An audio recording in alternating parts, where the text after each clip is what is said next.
Paul Gonzalez, vous êtes du Figaro, c'est vous qui avez annoncé hier soir sur le site du Figaro aux alentours de 22h le départ de Laurence Ferrari. Est-ce que c'était une surprise, honnêtement ? Non, c'est pas vraiment une surprise. La situation a été extrêmement tendue à TF1 et en plus, je dirais c'est symbolique. Ça intervient au moment où le président de la République choisit France 2 pour donner sa première interview après que le Premier ministre Jean-Marc Ayrault ait fait pareil. Donc il y a un calendrier qui est assez idéal là, si j'ose dire. Ça veut dire que vous avez le sentiment que le gouvernement se détournait de TF1 ? Je pense que le gouvernement là a clairement choisi le service public et pas seulement que le gouvernement, puisque ce soir Monsieur Fillon va aussi s'exprimer sur France 2. Donc on ne peut que constater la suprématie de France 2 sur le plan de l'info. Et pour Laurence Ferrari, il était peut-être temps de s'en aller avant qu'on lui fasse tout porter sur les épaules. Catherine Rambert, directrice de la rédaction de Téléstar, vous aviez titré il y a quelques semaines justement sur ce départ de Laurence Ferrari, avant d'être démenti de façon très virulente d'ailleurs. Et j'avais maintenu, rappelez-vous, et vous aviez maintenu, effectivement. J'avais dit on verra. Et de toute façon, on l'avait dit ici même, ça veut dire que pour vous c'était une évidence ce départ. Oui, elle-même en parlait, enfin si vous relisez mon papier, elle-même en parlait en off, ne cachait pas son désir de partir, ne cachait pas son épuisement. Donc nous on avait fait ce papier, TF1 l'avait démenti, mais TF1 dément toutes les informations quand ils n'ont pas pris la main sur l'information elle-même. Donc c'était pas très important et pas très grave. J'étais sûre de mon info et tout le monde était certain qu'elle allait partir.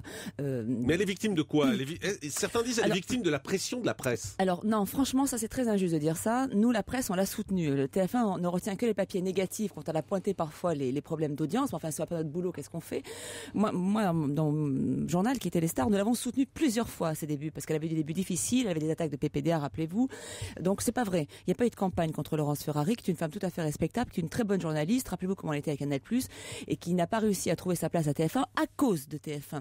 Et vous savez, à cause de TF1, pourquoi bien à cause sûr, de TF1 ? C'est facile de pointer du doigt une journaliste qui est en difficulté. Je pense qu'il y a tout un problème avec l'information à TF1.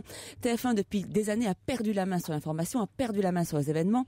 Ils font même, on va pas reciter ici le nombre d'interviews catastrophiques et honteuses pour le journalisme qui ont été faites sur le plateau de 20h. La dernière en date qui me vient en tête, c'est celle de Dominique Strauss-Kahn par Claire Chazal, qui était une honte et un contre-exemple à faire, à citer dans toutes les écoles de journalisme. Ils ne font plus un travail d'info correct. Ils ne pensent qu'aux intérêts de la chaîne, ils ne pensent qu'au contrat. Ça ne peut pas fonctionner. La faute à qui ? La faute à la chaîne, la faute à la chaine, à la stratégie. Mais la chaîne, c'est vaste, c'est qui ? La direction de l'info. La direction de l'info, Catherine Nel ? La direction de la chaîne, non, oui. pas que Catherine Nel. Franchement, ça monte plus haut. Faut pas dire seulement que ça. Enfin, sauf qu'il y a un problème il y a quand même une vraie coupure aujourd'hui entre les troupes, les journalistes qui font la rédaction, qui disent qu'ils ne se reconnaissent pas. Enfin, ils publient un communiqué dans lequel ils disent nous ne nous reconnaissons pas dans les journaux de semaine du 20h. Juste un exemple. Une rédaction qui dit ça, c'est quand même grave. Rappelez-vous quand elle avait interviewé le président de la République, Nicolas Sarkozy, elle avait fait preuve d'un certain courage quand elle avait interrogé tout président qu'il était sur le financement de sa campagne par Kadhafi. Elle s'était pris une volée de bois vert par le président lui-même, ça limite, on savait qu'il fonctionnait comme ça, mais par les dirigeants de la chaîne qui n'étaient pas contents. Donc cette chaîne s'écrase devant le pouvoir, et bien ils ont aujourd'hui les résultats de leur manque de professionnalisme. Et taper sur Laurence Ferrari, franchement, est très injuste, elle n'était que finalement, elle ne portait que tout ça.